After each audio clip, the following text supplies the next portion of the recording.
Bueno, buenos días, buenas tardes, buenas noches.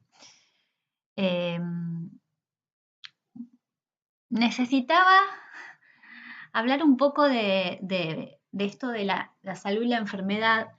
Yo me dedico en todas las áreas de mi trabajo a la salud, ya sea la salud física y la salud vincular, la salud familiar. No casualmente me dedico a eso porque me va muy bien en mi vida en estos aspectos, sino al contrario, me dedico a eso porque son áreas conquistadas o a conquistar en mi vida y en la vida de muchos de los que me rodean. Y por eso me interesó mucho hacer esta charla, armar esta charla que no es para ningún curso en particular, sino que es para todas y todos, para que podamos abrir un poco el juego en relación a los conceptos, porque estuve haciendo una encuesta en las redes sociales y con conocidos acerca de lo que la gente cree que es la enfermedad, las causas de la enfermedad y cuáles son las acciones o las terapéuticas que nos llevan justamente a sanarnos. Y encontré muchas sorpresas en esas respuestas, varias incoherencias en esas respuestas.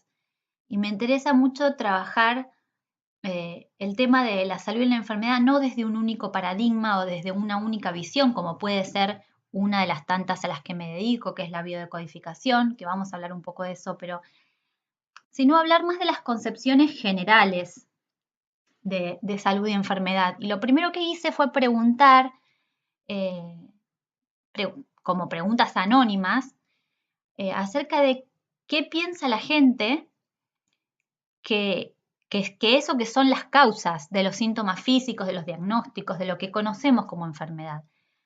Y las respuestas coincidieron en un 80% en estos ítems. Me dijeron que la enfermedad aparece por el deber ser, porque nosotros estamos expuestos a mandatos y en vez de hacer lo que tenemos ganas de hacer, hacemos lo que tenemos o debemos hacer según nuestros mandatos, porque si no sentimos culpa. Me dijeron que las enfermedades se producen por no seguir el propio deseo o intuición, reforzando la idea anterior. Me dijeron que nos faltamos el respeto a nosotros mismos, justamente por no conocer o no hacer lo que sentimos, por no escucharnos, por callar, también enmarcado en ese deber ser, por no decir lo que pensamos o lo que sentimos, por tener altas expectativas con el entorno, entonces frustrarnos, por soportar una realidad que no queremos y no poner límites ante esa realidad que no queremos, porque el cuerpo nos trae un mensaje que tenemos que leer. Esta respuesta apreció mucho y después quisiera volver porque esto de que el cuerpo me trae un mensaje es muy común en medio del florecimiento de muchas terapias que podemos llamar entre comillas alternativas o integrativas, holísticas, que puede desviarse en una interpretación muy facilista a través de que el cuerpo me está trayendo un mensaje de lo que yo no quiero ver o escuchar. Me encantaría saber cómo sería ese proceso, cómo piensan ustedes que el cuerpo envía un mensaje, o sea, ¿quién decide redactar ese mensaje? ¿Es el inconsciente? ¿El cuerpo tiene una inteligencia superior y entonces nos envía un mensaje a través de la enfermedad? Yo creo que hay una parte que puede ser así, pero que de nuevo nos encontramos en un lugar a ver, ¿cómo lo diríamos? De religión, no particularmente una, en relación al poder que le estamos dando al cuerpo cuando se enferma de lo que supuestamente nos está diciendo. Me interesa que pensemos quién redacta ese mensaje.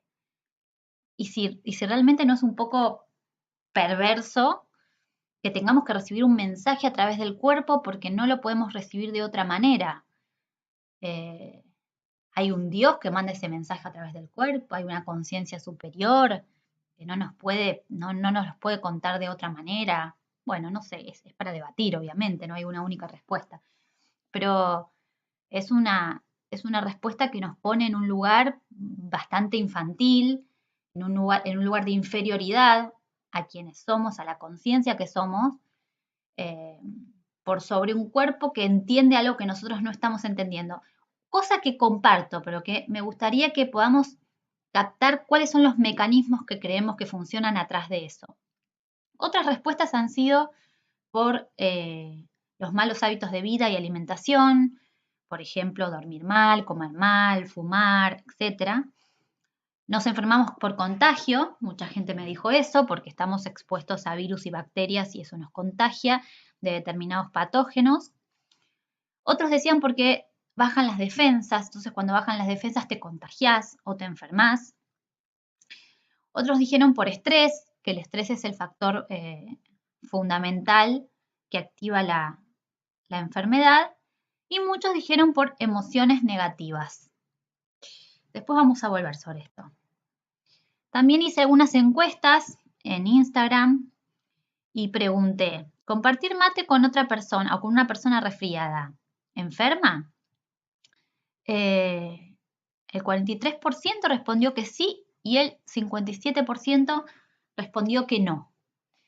¿Las emociones como el miedo, la ira o la ansiedad enferman? Y la mayoría respondió que sí, el 98%. ¿La leche de vaca enferma? El 61% respondió que sí. ¿Y la mala alimentación enferma? Y el 96% respondió que sí. Las que están muy peleadas, o sea, 60, 40, podemos decir que ahí, bueno, hay grupos que tienen pensamientos distintos, pero me llama mucho la atención donde las preguntas prácticamente se responden por unanimidad en un sí o en un no. Por ejemplo, que las emociones como el miedo y la ira o la ansiedad enferman. ¿Sí? Eso es algo que está sumamente extendido en nuestra cultura.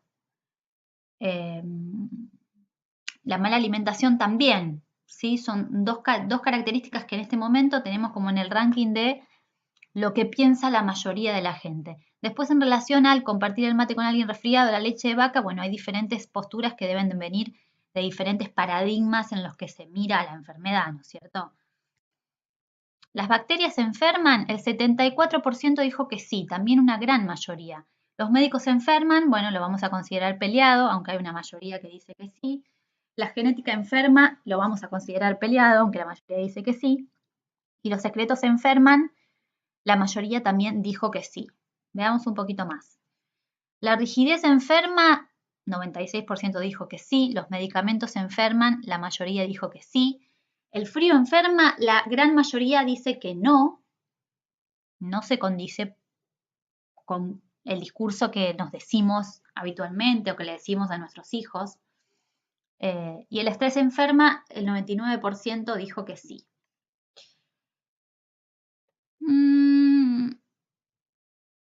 Volvamos ahora, porque iba a volver más tarde, pero volvamos ahora sobre estas respuestas. Hay muchos paradigmas de los cuales podemos mirar la enfermedad y es cierto que estas preguntas son reduccionistas porque ni siquiera está la opción depende. Mucha gente habrá querido responder, bueno, depende de una cosa u otra, pero nos sirven a los fines de entender cómo está funcionando el concepto de salud y enfermedad, al menos en el círculo en el que nos movemos, ¿sí? Particularmente el mío es en una población de una ciudad, en este caso de Capital Federal, ¿sí? En la cultura latina, en el desarrollo socioeconómico en el que estamos actualmente en Argentina y en el desarrollo de la medicina en el que estamos actualmente en Argentina, donde impera un sistema de salud hegemónico, paradigmático, donde la mayoría nos ubicamos, algunos nos ubicamos más en el borde, en la periferia, otros por fuera de la periferia, pero bueno, casi todos compartimos ciertos pensamientos acerca de la enfermedad. No son verdades, ¿sí? Sino pensamientos. La verdad no es del todo objetiva, a pesar de que gran parte de la medicina se basa en la medicina de la evidencia. No es así en todos los médicos, ni en todos, ni en la medicina en general. Pero la evidencia también es móvil, va cambiando todo el tiempo, se enriquece, no es lo mismo. Un síntoma no significa lo mismo en Argentina y en el sistema de salud de Argentina que en Francia, que en Inglaterra. Eh, así que hasta eso lo podemos tomar con pinzas. Cada cual podrá fundamentar con sus estudios, con sus pruebas, con sus creencias. Compartir mate con una persona resfriada, sí, no, ahí pongo justamente, si falta el depende. Seguramente muchas personas contestaron que no, porque piensan que más que el contagio es importante el sistema inmune, o eso es lo que me hicieron saber. Otros habrán contestado que no, porque bajo el paradigma, por ejemplo, de la nueva medicina germánica, se considera que la persona solamente se enferma si tiene un conflicto previo relacionado con ese bicho, entre comillas. Eh, o que en realidad la enfermedad que está ligada a lo que nosotros conocemos como virus y bacterias vienen a reparar un estado de enfermedad anterior ligado al estrés. Muchos habrán contestado que sí, porque si la persona con la que compartimos el mate tiene un virus, tenemos mucha más supuestamente facilidad de contagiarnos si compartimos obviamente un vaso, una bombilla. Las emociones como el miedo, la ira o la ansiedad enferman. Bueno, esta es muy confusa también, porque en realidad las emociones que estamos nombrando ahí son emociones básicas que tenemos todos y que nos permiten sobrevivir desde hace miles y miles y miles de años. Las emociones no pueden tener la capacidad de enfermar porque supuestamente si la enfermedad pone en peligro la subsistencia o la supervivencia, las emociones detonan justamente para proteger al individuo y generar supervivencia.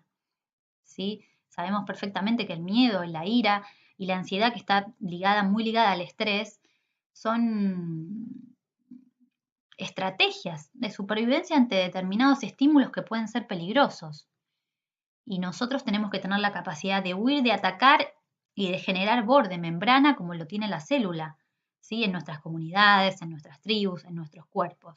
Y ese borde va a establecer una dentro y una afuera, por lo tanto la capacidad de atacar, huir y establecer, entre comillas, los que estamos adentro, ¿sí? Y somos parte de algo en conjunto, y los que están afuera, y por lo tanto tienen que ser filtrados, atacados. Digo, la ira es un componente muy valioso para que el cuerpo realice determinadas acciones de defensa que no podría realizar de otra manera. Supongo que muchos habrán puesto que sí, en realidad, por si estas emociones se mantienen en el tiempo, se mantienen activas, más allá de un evento traumático o de un evento amenazante en particular. Pero es interesante, como muchas respuestas había esto, ¿no? De que las emociones negativas traen enfermedad.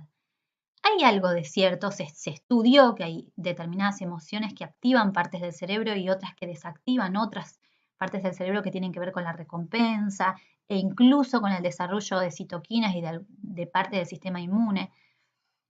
Pero la verdad es que las emociones fluctúan todo el tiempo, son reactivas, o sea, pertenecen a lo que es el control del cerebro antiguo. No tiene que ver con el pensamiento o el razonamiento acerca de esas emociones. Eh, y están absolutamente ligadas a la supervivencia. Vamos a tener que también pensar otras formas en las cuales la enfermedad se puede manifestar y no necesariamente por un estado emocional de miedo o de ansiedad. Lo vamos a ver después, pero está muy ligado esto de que las emociones enferman. Ni siquiera desde el paradigma de la biodecodificación las emociones enferman. Después vamos a seguir pensándolo.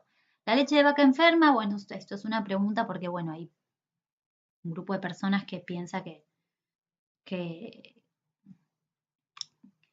piensa bien, en realidad, que la leche de vaca no tiene mucho sentido para la nutrición del adulto, ya que ninguna especie toma leche de otro mamífero después del destete. La leche adecuada para el desarrollo del humano es la leche materna, claramente, la leche humana. Eh, por lo tanto, la leche de vaca no sería un elemento necesario y podría estar asociada con determinados síntomas como la mucosidad o la permeabilidad del intestino que ocasionan un montón de otras enfermedades.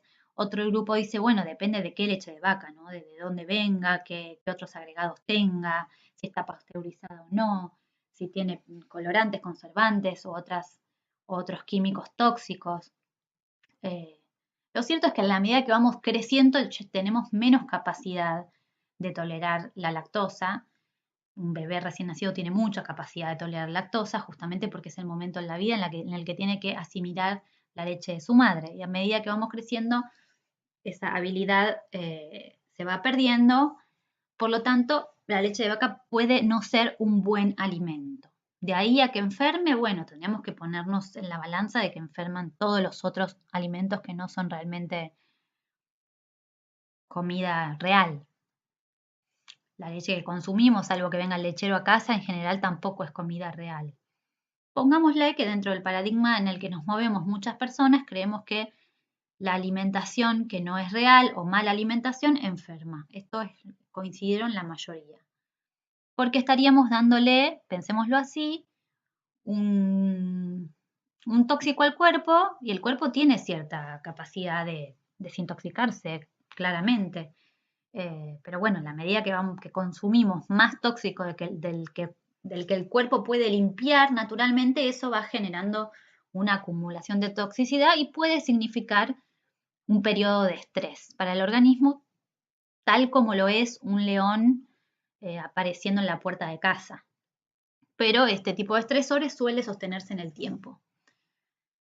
La mayoría coincide en que la mala alimentación enferma. Yo aclararía que, bueno, puede predisponer a que el cuerpo no esté tan disponible, porque no esté tan limpio, porque la cuenta entre lo que puede recibir y lo que puede eliminar no le está dando en una compensación estable, en un equilibrio.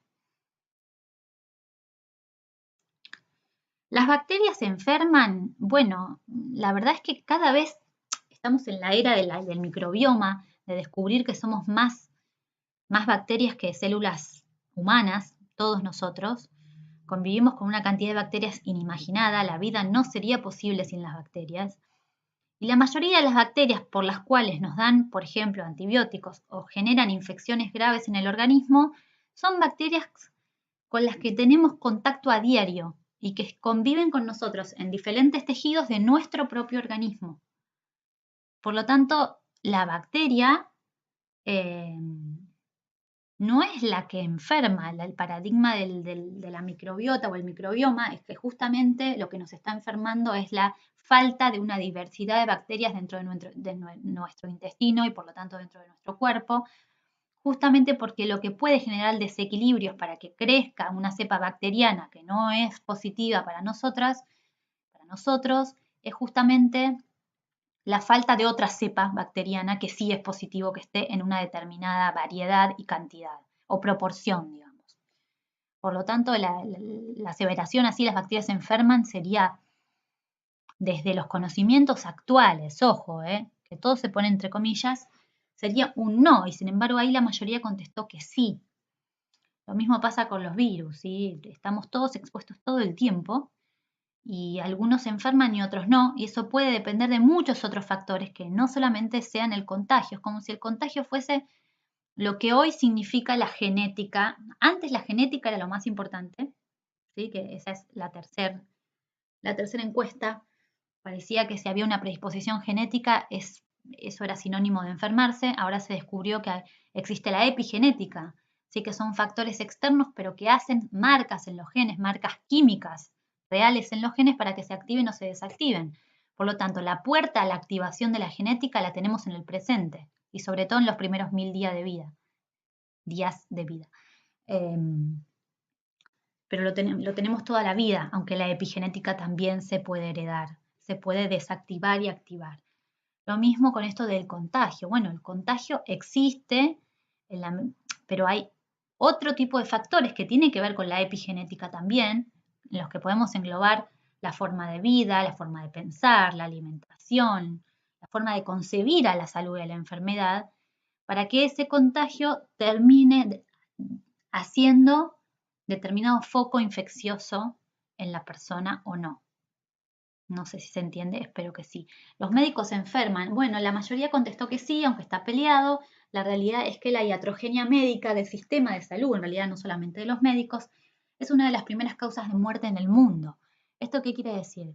Que si bien la medicina sirve para tratar, curar y controlar enfermedades, y es muy efectiva, sobre todo en algunas, en muchas otras termina generando una batería de, ¿cómo lo podemos decir para que sea correcto, ¿no?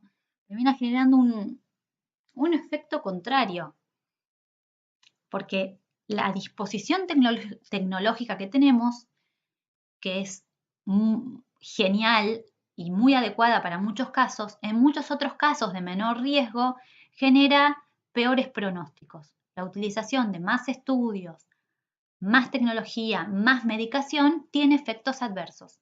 Y como ahora pareciera que toda la población está expuesta y pide, necesita, y los médicos recetan y indican estos estudios y este uso de la tecnología y de la medicación, muchos pacientes terminan obteniendo más efectos adversos que efectos positivos. Por lo tanto, no todos los médicos se enferman, pero los médicos que de alguna manera traducen la medicina que aprenden, depende del lugar donde la aprendan, en general son médicos basados en el análisis y la observación de la patología. Uno ve lo que está entrenado para ver. ¿Sí? Si el médico está entrenado para ver patología, va a encontrar patología, pero puede estar rodeado de fisiología, puede estar rodeado de hechos que promuevan la salud en el cuerpo de la otra persona y dejarlos de lado, ¿sí? No leer eso porque no lo veo. Y si no lo veo, estoy leyendo solamente una parte fragmentada del organismo y ni hablar de la persona, que es mucho más que el organismo, ¿sí? ¿Los secretos enferman? La mayoría dice que sí. Bueno, hay algo de eso en nuestra forma de pensar desde la biodecodificación, que lo no dicho, de alguna manera, es como una máquina una bomba de tiempo, ¿no? Porque en algún momento eso que puja por salir, sale.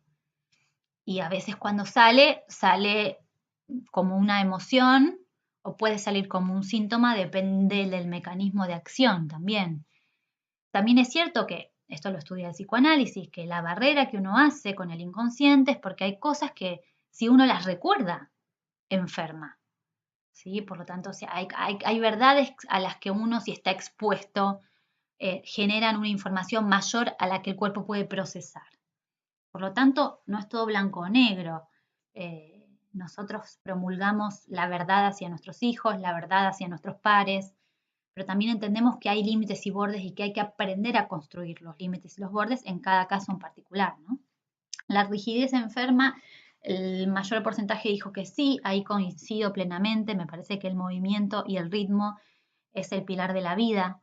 Cualquier célula necesita de movimiento y de flexibilidad para tener un diálogo coherente con el afuera y con el adentro, el metabolismo, la reproducción.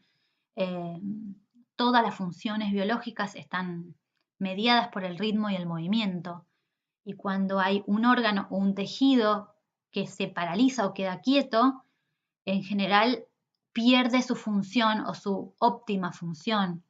Y eso hace que haya un corrimiento de los lugares de equilibrio y de salud. Recordemos que la vida es latido, es respiración, que es inspiración, expiración, es contracción y expansión en todas sus formas. Es día y noche, es activación y relajación. Por lo tanto, cualquier cosa que se corra de ese marco de ritmo, de alguna manera se desvitaliza. Y la rigidez puede ser una forma de correrse, puede ser una rigidez desde física, desde no poder mover un pie porque lo tengo quebrado y por lo tanto no lo tengo que mover, pero ese no mover va a generar una desvitalización en esa zona del cuerpo. Lo mismo pasa con la rigidez psíquica. Los medicamentos se enferman, bueno, los medicamentos son drogas y que tienen toda la capacidad del mundo de sanar o de enfermar, o sea, veneno y medicamento es lo mismo, solamente dependen las dosis, cómo se usan, cuándo se usan, cuánto se usan, qué mecanismos compensatorios hay. El frío enferma, la mayoría dice que no, es raro porque en general uno tendría a pensar que sí, está bien, yo me muevo en una comunidad de personas que me siguen seguramente, en el caso del Instagram, por afinidad de paradigma, entonces desde ese lugar puedo pensar que por eso la mayoría responde que no. La verdad es que el frío en sí mismo no tiene la capacidad de enfermar, como el calor tampoco. Sí es cierto que nuestro cuerpo puede estar más o menos preparado a tolerar grandes procesos de estrés y a veces un cambio brusco de temperatura le requiere al cuerpo una adaptación muy rápida. De todas maneras, en los spa y en los lugares donde se trabaja con la salud, la propuesta casi siempre es pasar de un lugar muy caliente, como es un sauna, a una pileta de agua helada. Digo, si no nos enferma eso, no nos debería enfermar el frío cotidiano, siempre y cuando podamos regularlo, autorregularlo. Digo, si uno tiene frío, poder abrigarse.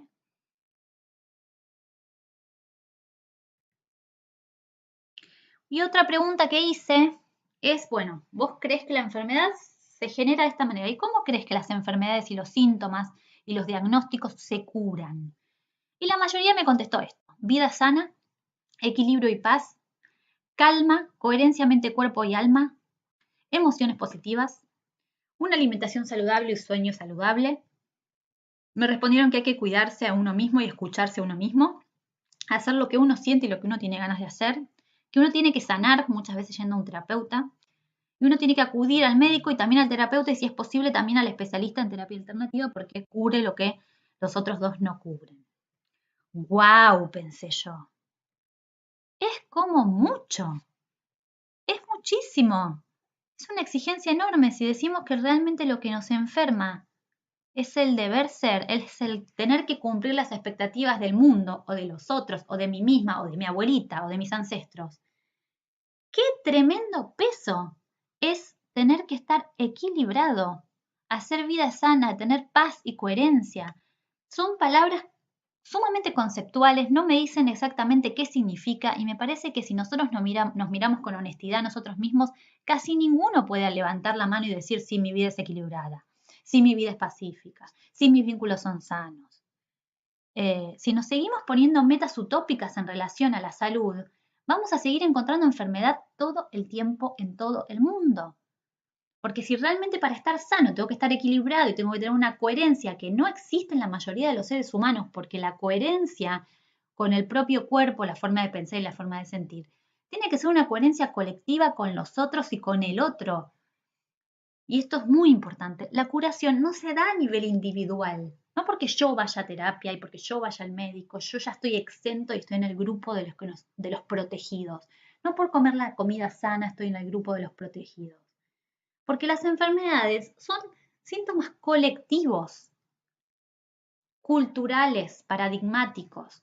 Y si me pongo la expectativa de que para sanar necesito todo eso que sé que no tengo y que no voy a tener, o que desde mi punto de vista no lo voy a tener porque vivimos creyéndonos que somos máquinas falladas, que están todo el tiempo entrando en boxes o en el mecánico, porque hay una parte que no funciona, ¿quién va a poder decir que su vida es equilibrada? O sea, las expectativas que tenemos son esas, que para no enfermarnos tenemos que hacer todo lo que nos dice el médico alternativo, el terapeuta.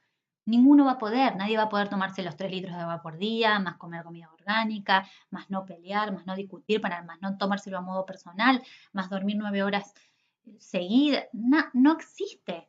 No existe, al menos en nuestra forma de vivir, que no es una forma de vivir tal vez fisiológica acorde con la naturaleza de nuestra especie. Pero bueno, creamos una cultura y construimos lazos y no somos inteligentes vinculares. Somos inteligentes pragmáticos para generar tecnología. Tecnología no necesariamente es un aparato, sino una forma, no sé, de comunicación o de relación o de atención en la salud. Pero no somos inteligentes para relacionarnos con otros seres humanos. Por lo tanto, no vamos a conseguir el equilibrio solamente porque lo queremos o lo deseamos. ¿Qué es el equilibrio además? Si venimos hablando de ritmo, venimos hablando de la importancia del movimiento. El equilibrio parece una figura estática, parece un punto exactamente intermedio entre un polo y otro. Eso no existe. El equilibrio en realidad es el vaivén entre un polo y otro, entre el sumo frío y el sumo calor, entre el sumo momento del día y entre la noche, entre el verano y el invierno, entre el nacimiento y la muerte.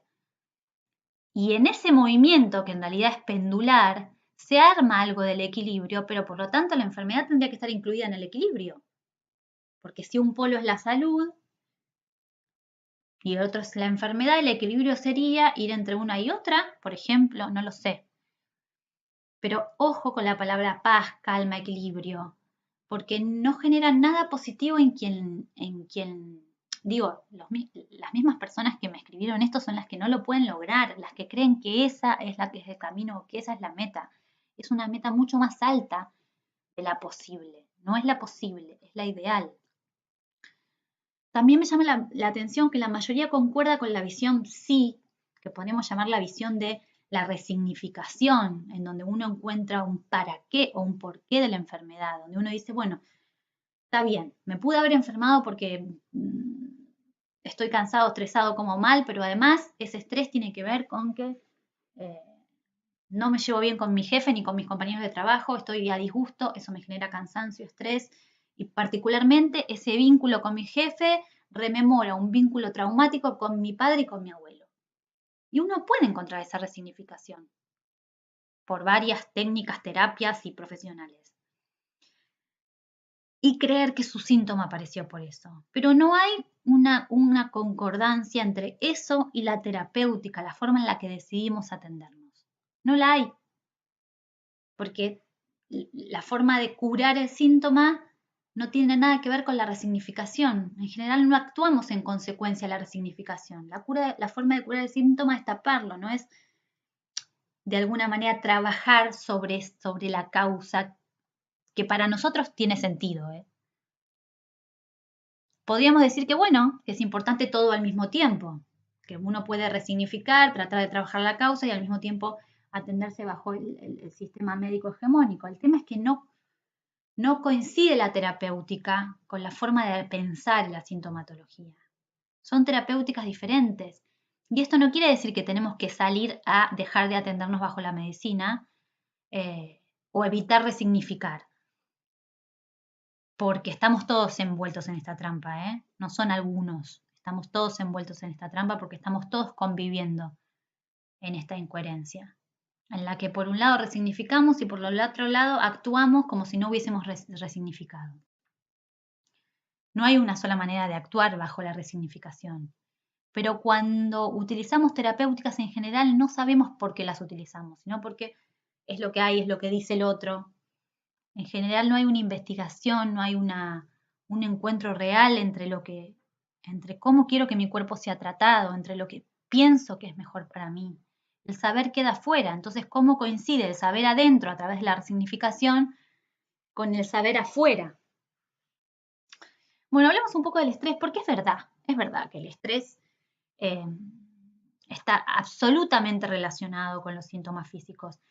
Podemos decir que el estrés es uno de los mecanismos de supervivencia más importantes de la vida en la Tierra, no solamente del ser humano.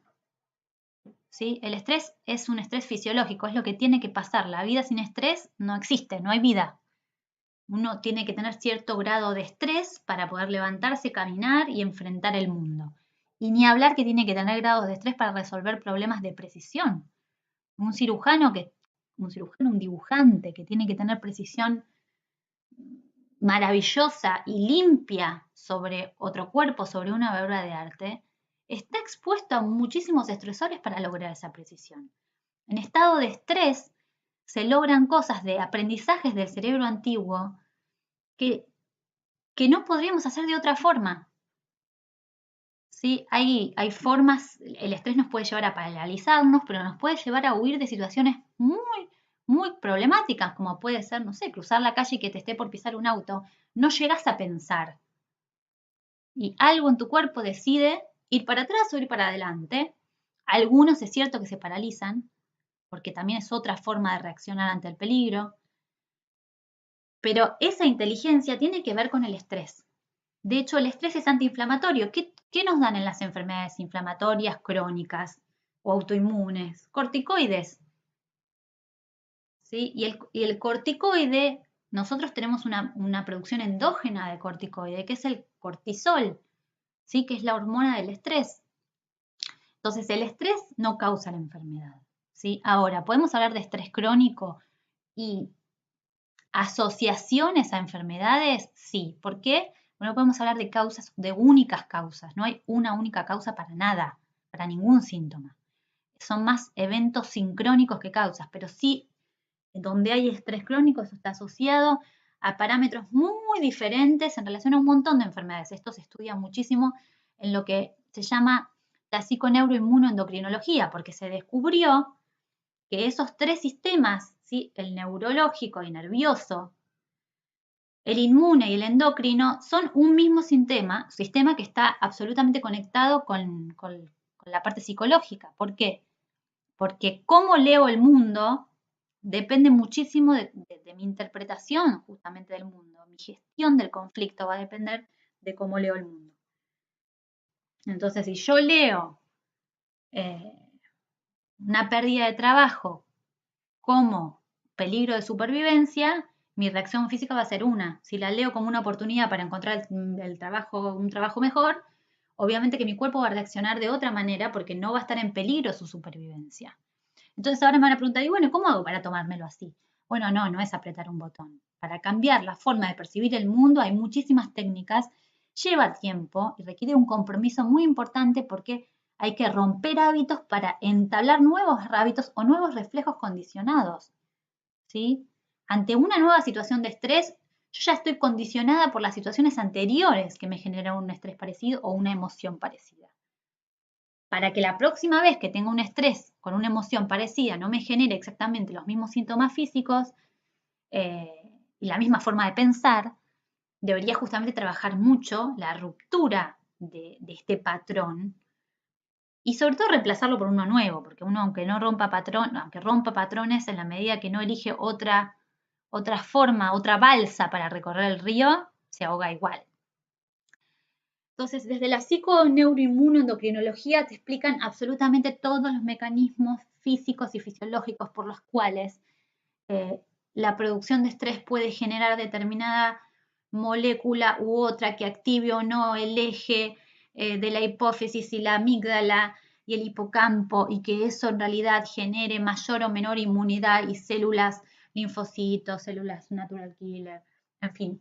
Hay un montonazo de mecanismos que son bien de aprendizaje a quien le gusta la medicina o es médico en relación a cómo el estrés está relacionado a niveles de inmunidad inferiores, que no es algo que se ve en un análisis común de laboratorio. No es que alguien puede decir, me agarré tal virus porque tenía bajas defensas. Y bueno, a ver, mostrame las bajas defensas. ¿Dónde están las bajas defensas? En general, no se ve en el hemograma habitual, no es una relación tan lineal. Sí, cuando hay objetos de estudio se entiende que a mayor grado de cortisol, bueno, puede haber mayor aparición del virus del herpes, por ejemplo. Pero eso no quiere decir que todas las personas que estén estresadas van a tener el virus del herpes. Que si lo tienen se les va a reactivar. Pero eso sería una forma de demostrar esta relación entre la inmunidad y el sistema psiconeuro. Y obviamente el sistema endocrino está absolutamente relacionado con esto porque son las hormonas las mensajeras. Desde dentro de esta disciplina se habla de carga, ahí dice Carla, pero es carga alostática, que tiene que ver con que el cuerpo tiene cierta capacidad de cargarse y después tiene cierta capacidad para descargarse, ¿sí? Y la descarga es absolutamente importante en todos los animales después de un periodo de estrés. La descarga puede ser un temblor, ¿sí? Puede ser una forma de cansancio repentino que uno no pueda ni pensar, ni contar, ni recordar palabras. La descarga que en general está dada por el movimiento, la recuperación del movimiento después de un momento de extrema exigencia hacia un polo, muchas veces es reprimida, porque la descarga puede ser un ataque de llanto, un ataque de angustia, un ataque de pánico, puede ser un temblor de una parte del cuerpo, de todo el cuerpo. En general es absolutamente reprimida por la interpretación que le podemos dar a esa carga, a esa descarga, perdón. Y llega un punto cuando el estrés se mantiene en el tiempo que el cuerpo ya no puede retornar a estados de equilibrio previos. Cambia el punto de referencia. Dice, bueno, el equilibrio a partir de ahora, ya que todo es estresante, bueno, no vamos a vivir como vivíamos antes de este periodo de estrés. Evidentemente la normalidad ahora es esta. Así que el punto de referencia cambia. Y eso se hace a costa de la hiper o hipofunción de muchas partes del organismo que le vamos a llamar enfermedad, le vamos a llamar diabetes, le vamos a llamar hipotiroidismo, le vamos a llamar de muchas maneras, a mecanismos absolutamente compensatorios de la supervivencia, que resuelven que la persona pueda sobrevivir con ese nivel de estrés, porque en el estado de naturaleza, esos niveles prolongados de estrés y de alerta, vamos a llamarle de estado de alerta, están relacionadas directamente con la muerte. ¿Por qué? Por la distracción, por el no poder tener una reacción adecuada ante el peligro, por el cansancio, por el agotamiento.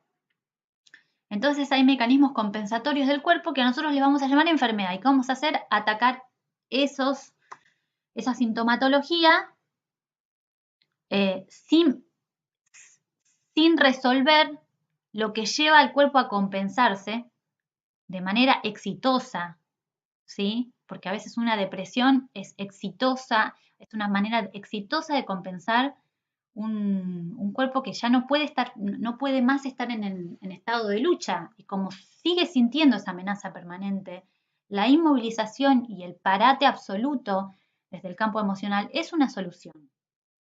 Es la solución que encuentra. No siempre, estoy hablando en general, por supuesto. Además, tenemos que considerar que hay un estrés psíquico y físico que se dan en general de forma simultánea.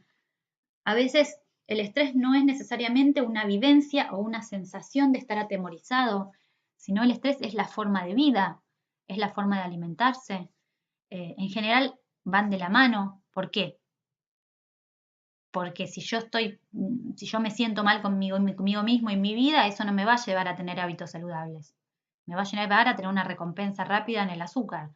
Y si yo tengo un mal consumo de alimentos, mi intestino no está sano. Y si mi intestino no está sano, eso contribuye a mayores estados de estrés y de depresión y de ansiedad, y así sucesivamente. ¿Sí? Es una cadena. Tendríamos que hablar de lo que significa el paradigma hameriano, ¿sí? Que es el paradigma con el que trabajamos en biodecodificación, que es que la enfermedad es una solución biológica de supervivencia. Hay varios paradigmas en los que se mueve el mundo en relación a la salud y la enfermedad, y van cambiando. Hay algunos que tienen más fuerza que otros. Por ejemplo, en un momento de la vida la enfermedad te venía como un castigo del cielo y te la tenías que bancar porque era el karma. ¿Sí? Que a mí a veces me preocupa que haya resabios de eso en algunas escuelas de biodecodificación en las cuales hay una sensación como de culpabilización del enfermo de por qué se enfermó. Y en esa culpabilización nos olvidamos que la enfermedad depende de uno y depende del otro, depende de la forma de pensar. No es cierto que cuando uno se encarga de uno mismo se sana. Uno muchas veces para sanarse tiene que encargarse de retornar a estados de equilibrio, y que para retornar a esos estados de equilibrio primero hay una polvareda. Es como si yo le dijera, bueno, por primera vez en 20 años voy a organizar el placar. La primera semana seguramente parezca Kosovo. Esos estados de equilibrio que requiero me van a llevar a atravesar estados de mucho desequilibrio, de mayor estrés y de mayor desequilibrio. Voy a producir descargas nuevas y posiblemente eso me cueste una reorganización vincular. Y posiblemente esa reorganización vincular ni siquiera tenga que ver solamente conmigo y no dependa solamente de mí. Sí, bueno, vamos a hablarlo más adelante igual, porque este es un tema que tocamos más adelante.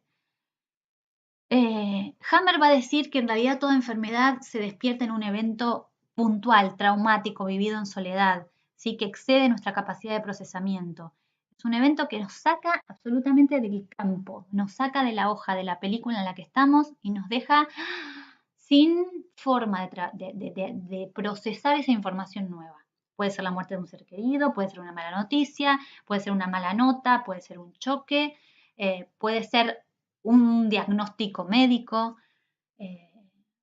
pero en general siempre está asociado con algo que nos activa, ¿sí? Que activa un conflicto que en biodecodificación lo vamos a llamar como el conflicto base, como el hilo conductor, como si fuese una temática en la vida que si uno tira desde la punta del último evento traumático y empieza a tirar, aparecen a lo largo de la vida otros eventos parecidos, desde la misma tonalidad, desde la vivencia, no parecidos en relación a que si hoy estoy mal porque me separé, voy a ir a buscar solamente las separaciones anteriores, sino todos los eventos traumáticos en la vida relacionados con el abandono, que a veces puede no necesariamente ser la separación de una persona, sino la pérdida de un juguete cuando era chico. Entonces uno empieza a tirar de ese hilito y se da cuenta de que, claro, el estrés se sostiene a lo largo del tiempo en relación a esa temática. No es un evento aislado como Hammer presenta. Y desde la biodecodificación buscamos una relación entre la temática del conflicto o la tonalidad del conflicto y el órgano afectado. Digamos, si el órgano afectado es la mama, va a estar relacionado con algún conflicto de nido. Si el órgano afectado es el sistema articular, estamos hablando de algún conflicto relacionado con el poder o no poder mantenerse de pie o mantenerse firme o generar estabilidad. Si estamos hablando de la epidermis, estamos hablando de un órgano de contacto. Por lo tanto, los conflictos pueden tener que ver con el contacto y con el no contacto, con lo que perdí o lo que gané en el contacto con otro. Digo, el cuerpo en sí mismo, desde su función, desde la función de cada tejido, nos va a hablar de la tonalidad del conflicto. Pero después, obviamente que eso no se ve por manuales. En la historia de cada uno va a haber que constatarlo y revisarlo con lo que para el consultante significa la piel. Porque para la mayoría de las personas la piel significa el borde, el contacto, la protección, el tacto, el sentido del tacto. Pero puede que para el otro no signifique exactamente eso. Si es que, no sé, tiene una relación con su piel, con su color de piel y se ha tratado de blanquear la piel. Entonces la relación que tiene con su propia piel no es una relación vinculada a la función de protección. En fin, es súper amplio y súper personalizado. Pero sí es cierto que cada síntoma puede que esté relacionado a una tonalidad del conflicto. Y al ser, según Hammer, la enfermedad una forma de supervivencia, también él va a decir que la enfermedad siempre tiene dos fases, una fase activa y una fase de reparación. La fase activa es cuando la persona está absolutamente estresada y abocada a resolver el conflicto, ¿sí? Que es la fase de simpaticotonía. Es una fase en donde el estrés tiene gran preponderancia y así como el mecanismo que en general utiliza el estrés es darle a la persona la posibilidad de deshabilitar otras funciones biológicas importantes. Por ejemplo, una persona sumamente estresada no puede parir. Sumamente estresada. Estamos diciendo una persona que cree que se le viene el león encima, lo que para cada uno significa ese león. No un poquito estresada porque la maternidad me tiene estresada y pienso que eso es el estrés. Eso es lo que nos pasa a todas las mujeres cuando atravesamos la maternidad, que nos sentimos angustiadas, estresadas, locas, devastadas. Estamos hablando de algo puntual que sentimos que nos va a comer en ese instante. Bueno, yo en ese instante que estoy preparada para correr, no voy a poder amamantar, no voy a poder parir, no voy a poder sentarme a comer ni comerme un chocolate caminando, corriendo, escapando del león. Entonces, en el periodo de simpaticotonía se desactivan todas las otras funciones. No me va a aparecer un dolor de garganta insoportable, no se me va a hinchar la pierna, no voy a sentir que no puedo caminar a pesar de estar quebrado. Nada de eso va a pasar. Voy a tener toda la energía disponible para escapar. Entonces, ese es el momento donde la enfermedad empieza. Pero en general nosotros no nos damos cuenta de que estamos enfermos. Lo que nosotros llamamos enfermedad en general es me duele, se me hinchó, lo tengo rojo, tengo fiebre, me siento mal, estoy cansado. Y todo eso aparece en la etapa posterior, que es la etapa en la que el cuerpo se relaja y se descarga. Y dice, bueno, ya pasó el león. Eso que nosotros solemos llamar enfermedad, en general es la parte de reparación de la enfermedad. Por ejemplo, cuando tomamos sol y nos quemamos mucho, mucho, mucho hasta insolarnos, el momento en el que nos estamos insolando no nos damos cuenta, tenemos energía, estamos en la playa, estamos en la pileta. ¿Cuál es el momento en el que nos sentimos terriblemente mal? Después, cuando se inflama el tejido, cuando se enrojece, cuando empieza el periodo realmente de reparación, que la piel muerta se va a preparar para cambiarse, es un periodo doloroso, viene después, cuando ya nos corrimos de la zona de peligro. ¿Sí?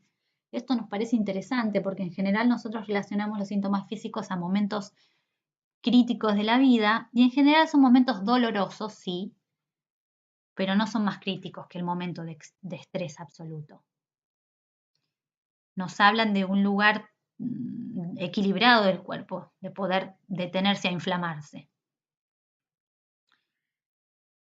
Muy bien, recién hablamos ya del hilo conductor, de las historias que se repiten, de los programantes, que son esos hechos puntuales a lo largo de nuestra vida, de la vida intrauterina nuestra y de la vida de nuestros ancestros, que están en resonancia con los conflictos que más nos enferman, porque a todos nos enferman muchos conflictos. Por ejemplo, a ver acá, este tipo de conflictos puede que a todos nos genere estrés sostenido en el tiempo, conflictos de estoy en peligro, no puedo protegerme ni proteger a los míos, me abandonaron o me van a abandonar, me están exigiendo más de lo que puedo, no soy suficiente bueno, no soy suficiente rápido, no soy la elegida o el elegido, no sirvo para nada, no me creen, me atacan. Todos este tipo de conflictos puede que, eh, digamos, nuestro cuerpo active todo su sistema de alerta. Pero no a todas las personas le hacen sentido estos conflictos. Quiere decir que no todas las personas no todas las personas leen en las vivencias estas cosas. No todas las personas leen estoy en peligro cuando viajan o cuando pierden el trabajo o cuando se separan de su pareja. No todas las personas leen no sirvo cuando rinden mal un examen. No todas las personas leen me atacan cuando discuten con un familiar o con sus padres. ¿Sí? Entonces, las personas en general tenemos uno o dos conflictos que son repetitivos a lo largo de la vida porque es la temática en la cual todavía me muevo en círculos y de la que no puedo tener una visión más panorámica y salir de ese lugar en el repetitivo y atávico. Vamos a hacer una pequeña pausa que se me hizo largo. A ver. Vamos a seguir en un video 2.